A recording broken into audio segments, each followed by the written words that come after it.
Bom, meus prezados irmãos do YouTube, você está no canal Espiritismo Explicado.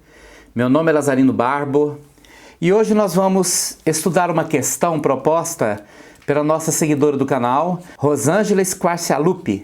Ela nos pede para dar uma explicação sobre a pergunta número 551 do Livro dos Espíritos. Ela encontrou uma incoerência nessa resposta.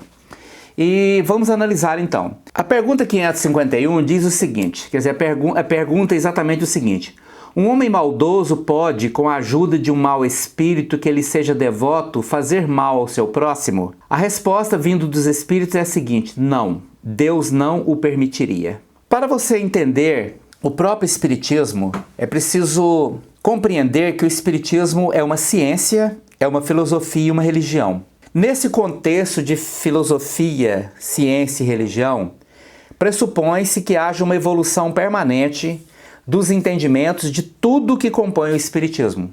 Nos primórdios da doutrina espírita havia pouco conhecimento. O espiritismo inicial estava ainda carente de muita informação.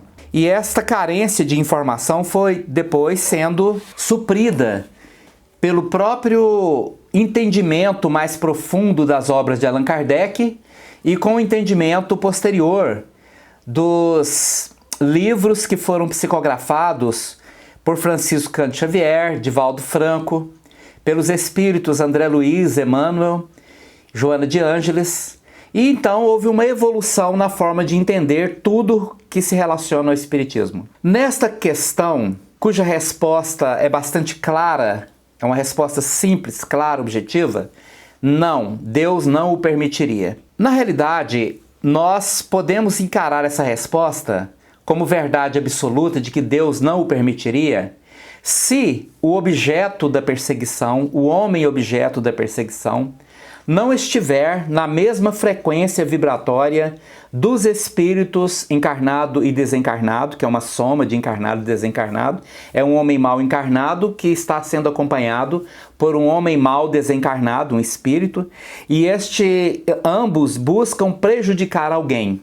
Este prejuízo só será possível se efetivar se o homem encarnado ou desencarnado que for objeto desta perseguição, desta maldade, ele estiver na mesma frequência vibratória dos espíritos perseguidores. Se ele estiver na mesma frequência dos espíritos perseguidores, estes dois poderão prejudicá-lo sim, porque haverá uma potencialização. Vamos entender como um espírito pode fazer para me prejudicar. Imagina a situação: se eu tenho um obsessor que deseja me prejudicar, ele vai aproximar de mim, ou ele próprio com essas intenções, ou espíritos que possam potencializar o negativo existente em mim. Se eu tenho uma tendência à queda, seja pelos vícios, seja pelos maus sentimentos, seja pelas más ações, é natural que os obsessores coloquem à minha volta, junto comigo, às vezes até ligados à minha aura, através da mediunidade, através das ligações magnéticas, espíritos que possam potencializar o negativo em mim. Se eu não tiver este negativo, aí não haverá como estes espíritos me prejudicarem. Neste caso, a assertiva de que Deus não permitiria está certo. Um homem mau, junto com um espírito desencarnado, mau, não consegue prejudicar um homem bom. Mas um homem encarnado mau, que se associa a um espírito desencarnado também mau, podem sim prejudicar um homem mau, simplesmente potencializando a maldade que existe naquele homem. Porque sob a influência destes espíritos maus, o encarnado e o desencarnado, ele pode potencializar, aumentar o grau de maldade daquele homem. Consequentemente, com esta potencialização, ele irá se prejudicar rapidamente. Ele irá entrar num processo de desequilíbrio pela maldade que irá ser intensificado e ele logo estará caindo pela influência destes espíritos, que agora o tornaram um espírito extremamente da maldade para a perversidade, do desequilíbrio para a autodestruição.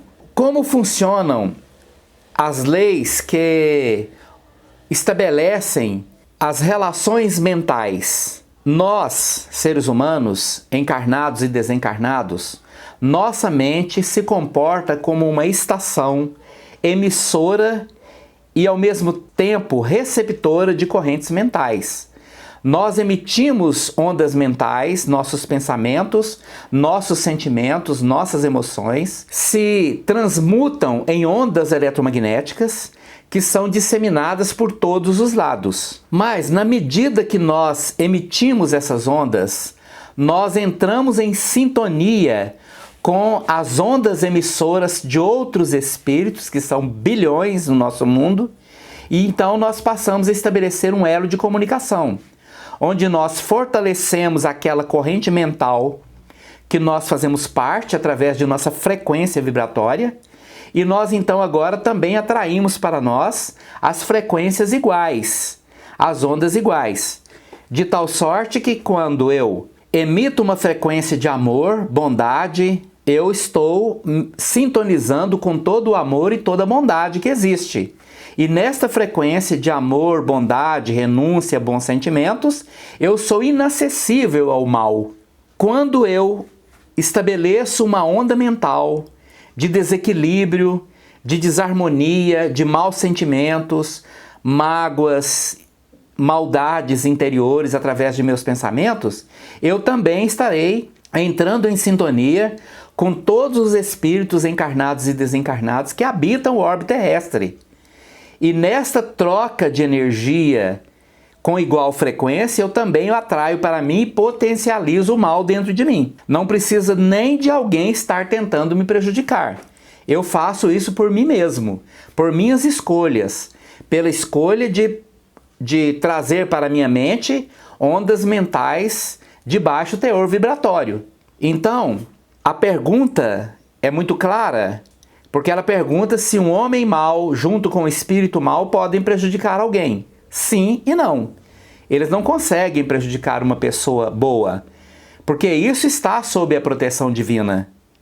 Mas também está sob a proteção divina a minha liberdade de comunicar de acordo com a minha frequência vibratória. Então a resposta agora se torna sim, pode prejudicar, se eu estiver na mesma frequência daqueles espíritos que desejam me prejudicar. Se eu não tenho a tendência, a prática de beber, de ser dependente químico, porque eu renuncio ao uso de droga para o meu próprio comportamento, dificilmente, é quase impossível que um espírito ou um encarnado e desencarnado me convençam a usar drogas. Mas se eu já tiver uma tendência a usar drogas, a usar o álcool ou qualquer forma de droga, eu então fico agora facilmente sugestionável pelas entidades, sejam encarnadas ou desencarnadas, para me conduzir até o bar e ali, ou até o lugar onde consome qualquer tipo de droga, e ali usar a droga que estiver disponível. Eu não tenho que me prejudicar, eu não tenho que me preocupar com os espíritos, com o que eles podem fazer comigo. Eu tenho que me preocupar com o que eu faço comigo. Eu não posso ter controle sobre o que está fora de mim se eu não tiver um controle sobre o que está dentro de mim. E este dentro de mim é minhas emoções, meus sentimentos. Isso eu tenho que ter domínio, controle, vigilância, para que eu não decaia para uma situação em que eu fico à deriva, sujeito à influenciação e aos efeitos maléficos de correntes mentais negativas que eu estou cultivando dentro de mim. É impossível evitar. Se eu sou uma pessoa que cultivo maus pensamentos, maus sentimentos, eu não tenho como desvincular-me do mal. Por mais que os espíritos tentem me proteger, meus espíritos amigos, eles não conseguem, porque a energia negativa não está fora de mim, ela está dentro de mim. Então é essa a nossa resposta à pergunta 551. Se você gostou do nosso vídeo, deixe aí o seu like, inscreva-se no canal e compartilhe com seus amigos. Muito obrigado.